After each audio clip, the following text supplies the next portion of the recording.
Anton is a Rothschild giraffe. His 4-year-old mother Anne is also the granddaughter of his father Alexander, making Alexander Anton's grandfather as well. Rothschild giraffes have the basic appearance of any giraffe subspecies: long legs, a long neck with 7 vertebrae, and a leopard-like coat. The main trait that distinguishes Rothschild giraffes from the others is the colour of its coat. The coat is pale and thick-set when compared to the Maasai giraffe. The patches are less jagged, and anywhere below the knee is usually unmarked. Rothschild giraffes reach heights of 5.5 meters and weights of 1,200 kilos. They live in Kenya, Sudan and Uganda and are the largest giraffe species on Earth. The male giraffes can grow to up to 6 meters tall. And they have a long tongue used to clean their eyes and ears. The Rothschild giraffe is herbivorous and feeds on thorny acacia trees and other plants by grasping the leaves with its long tongue. They eat throughout much of the day and consume a daily amount of 30 pounds of leaves. The males feed from the top branches and the females from the lower branches, giving the trees a distinct appearance. There is no mating season for the giraffes. They can mate any time of the year. The gestation period is 14 to 16 months, with 1 calf being born. The giraffes often live to be 25 years old. Their predators include lions, hyenas, leopards, as well as poachers.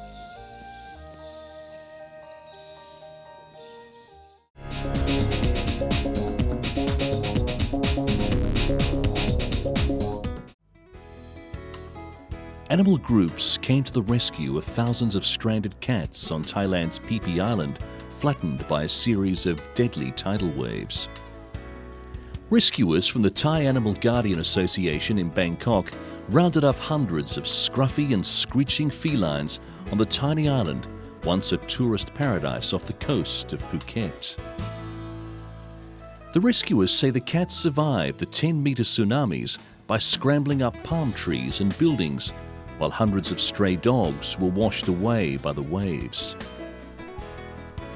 The felines faced starvation and disease on the deserted tropical paradise when hundreds of locals fled the island, which now looks more like a bombed war zone. With no fresh food or water and possibly dozens of bodies still buried under piles of rubble, these rescuers were keen to ship the cats to Phuket town and hand them over to animal shelters.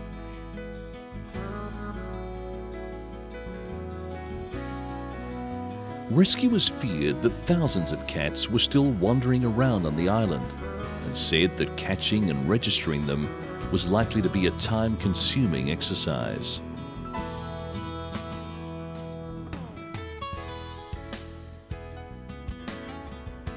Rescuers were also concerned about the welfare of a local cow and monkey, but were yet to track them down.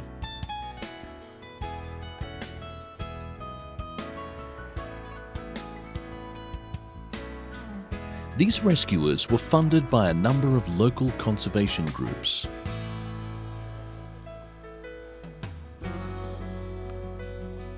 And did not leave the area until they had surveyed every island off the coast of Phuket to ensure that all animals, great and small, were safe.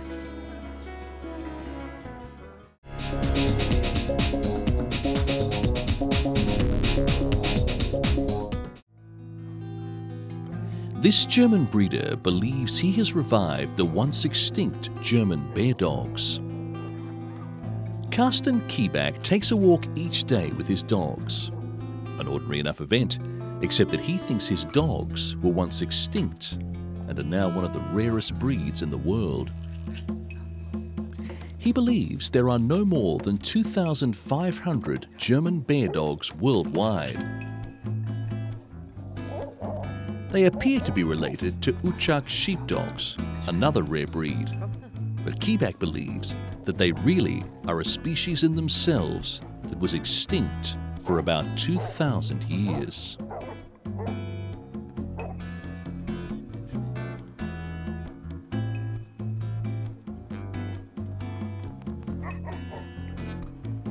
The German bear dogs were believed to be hunting dogs used by hunters in what is now northern Germany.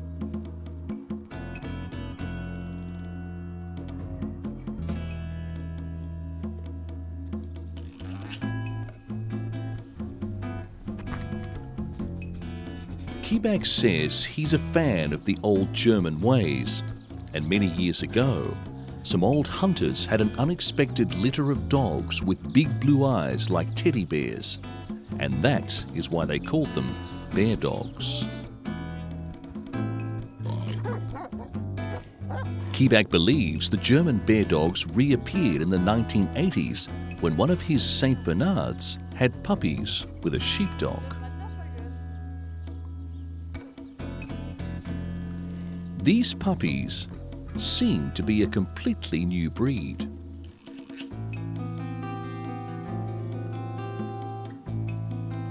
Keback believes that the mother and father held long passive genes of the German bear dog that finally appeared.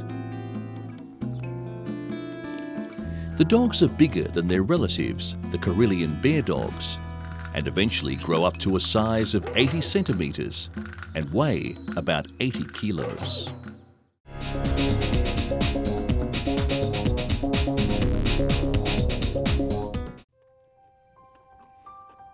A 62-year-old man suffering from the early stages of Alzheimer's disease says that since this dog Bella came to live with him, his life has been transformed. Bella is a smooth collie, the first graduate of the Alzheimer's Aid Dog Project. The medium-sized black and white dog is much more than a guide. She is a companion who gets him out of bed on days when he does not want to get up by licking him or pulling off the covers.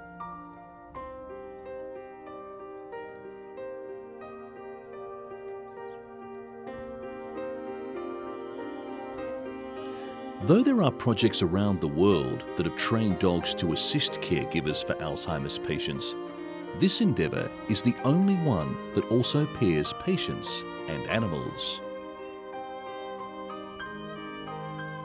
The major problem with Alzheimer's sufferers is their feeling of seclusion and isolation. And Bella helps boost their self-image. Bella helps family members as well, reducing their stress and bringing them together through their cooperation in training her. The dog is also equipped with a global positioning device, so that if its owner is gone for a long time or he forgets the home command, the family can pinpoint the location. They can also dial a special phone number that sends out to Bella a high-pitched tone, signaling the dog to bring its owner home. Early-stage Alzheimer's patients can lead a normal life with the dog. Without the dog, they would constantly be in life-threatening situations. Statistics show that patients not found within 12 hours of getting lost will probably turn up dead. Family participation is also vital in these projects, as while the owner is responsible for Bella's care, an Alzheimer's patient can often forget to walk and feed their dog.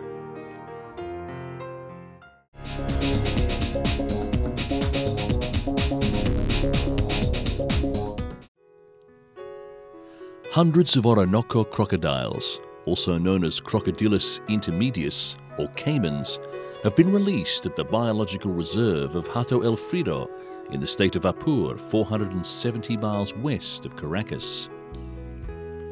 The Orinoco crocodile, South America's largest predator, is one of 10 of the most endangered species in the world.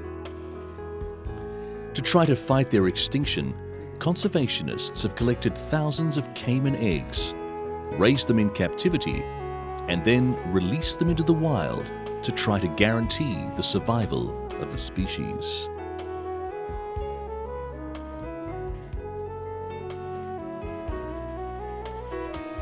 The release of caimans is the fruit of hard labour, a lot of work from the moment these animals are born until they get to be a metre long. That's when you find if they are capable of defending themselves in their natural environment.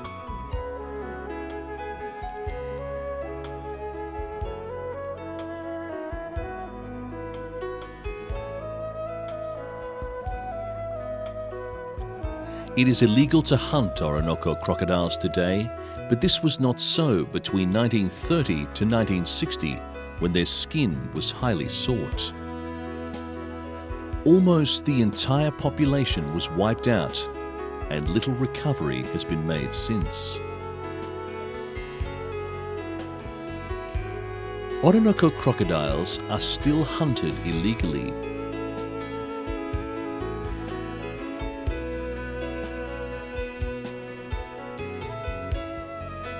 The crocodile's eggs are removed to be eaten. Juveniles are sold as pets, and adults are killed out of fear. Their fat is used as a painkiller, their teeth to ward off evil spirits, and other parts used as an aphrodisiac. However, various breeding centres throughout Venezuela continue to successfully produce caimans and reintroduce them to their natural environment. Many conservationists consider this to be the greatest possibility for the survival of the species.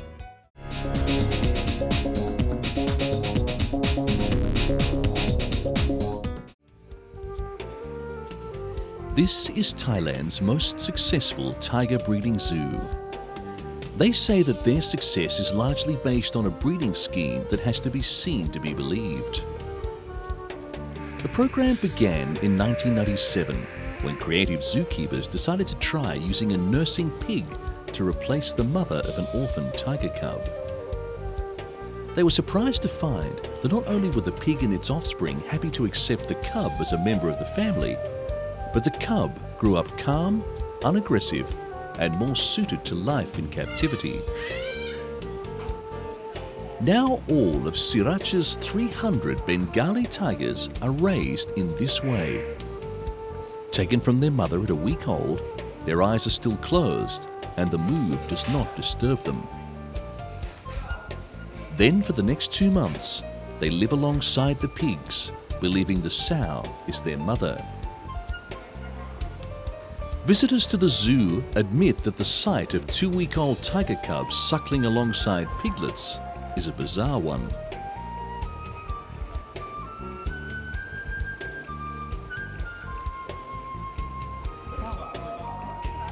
Even more surprising is the sight of piglets happily playing with a fully grown tiger.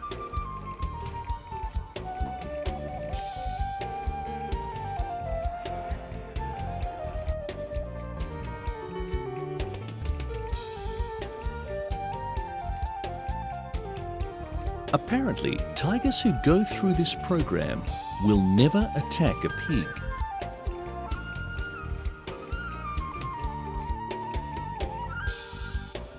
This is despite the fact that they only spend the first 2 months of their lives living with them.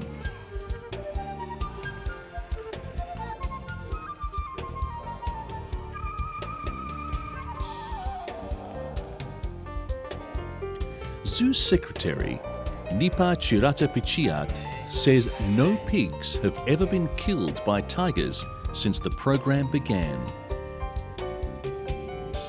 They play with them like friends, like brothers, like sisters. They stay together and show friendship. This program has meant the tigers are more manageable and safer for human contact. For tourists who visit the nursery, the reward is the photo they can have taken with a petting-friendly tiger.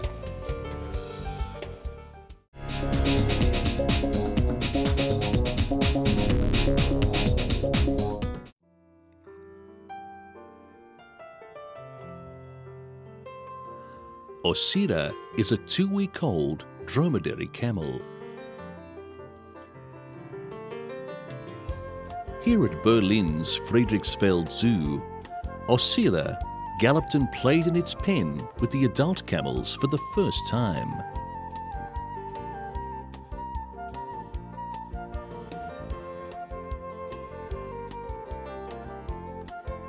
Zookeepers were surprised to see her, and the birth apparently took place with no complications overnight.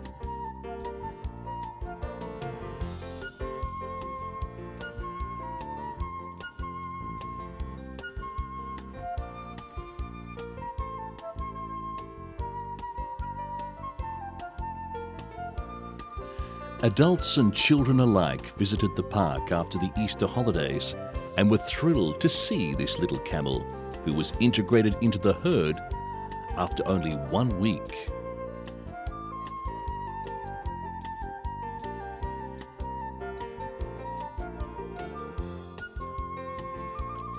Catherine Spiegler, who was responsible for camels at the zoo, said the herd accepted her immediately.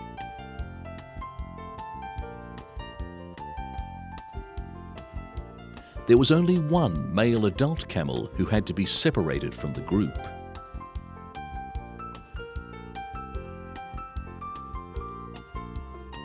Osira, who was still a little shaky on her feet, had to be separated from one male who was playing a little too rough with the young baby and hit her with his front legs.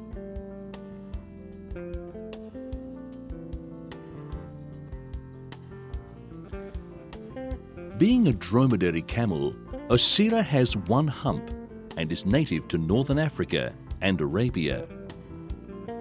The animals can grow to a height of 2 to 3.5 meters, and during dry seasons can lose up to 27% of their body weight without dying of thirst.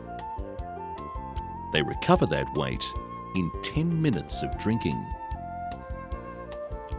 The gestation period for these camels is between 365 and 440 days. Osira's birth was happily anticipated, as she was the last baby of the herd's old stallion, who later died.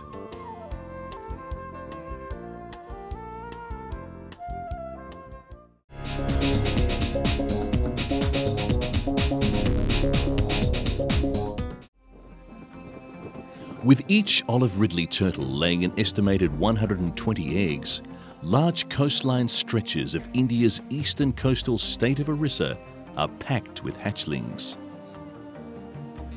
Wildlife enthusiasts are engaged in saving thousands of these endangered baby olive ridleys who are taking their first tentative steps towards the sea. The Orissa state government and environmentalists have joined hands to make the beach a safe place for nesting. At least 40 to 50% of the eggs are lost due to beach erosion caused by strong summer winds and high waves. Volunteers and residents of the area keep a close vigil over the nesting season. The young turtles take to the ocean currents for foraging grounds and return to breed after 7 to 15 years. Studies say only 1 out of every 1,000 hatchlings normally reaches adulthood. The olive ridley turtle, which can grow up to 75 centimeters in length, is found in tropical regions of the Pacific, Atlantic, and Indian Oceans.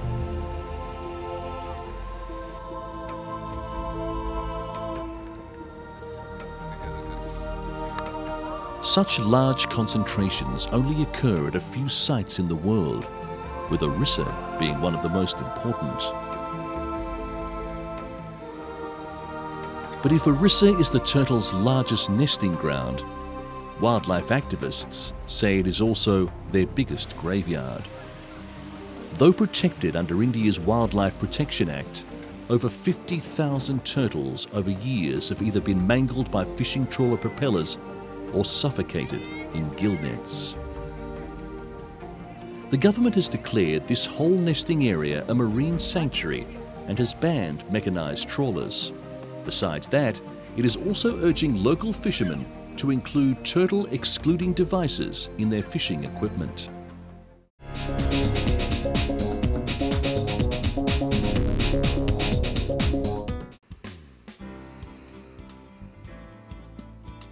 This 6-month-old elephant orphan, named Sweet Sally, was airlifted to the David Sheldrick Orphanage in Nairobi when it lost track of its mother.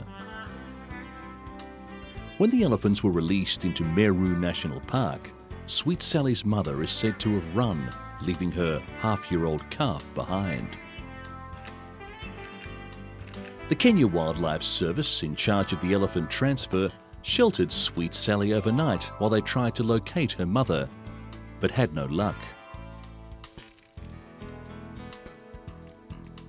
From then on, Sally had to be considered an orphan. Sweet Sally is weak and traumatised, and Daphne Sheldrick from the David Sheldrick Orphanage thinks it will take 3 months for Sally to grieve the loss of her mother. She drinks a lot of water due to dehydration, but refuses to feed on the special milk formula that Daphne gives to all the orphans.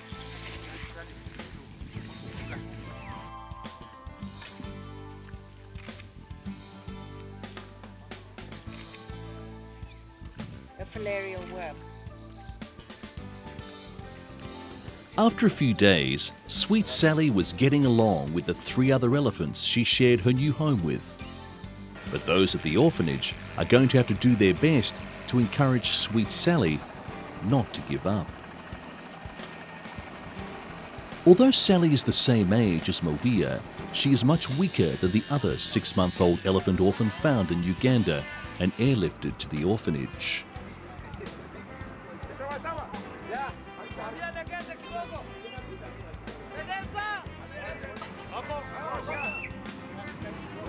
Daphne Sheldrick has dedicated more than 30 years of her life to raising and reintegrating orphaned elephants back to the wild.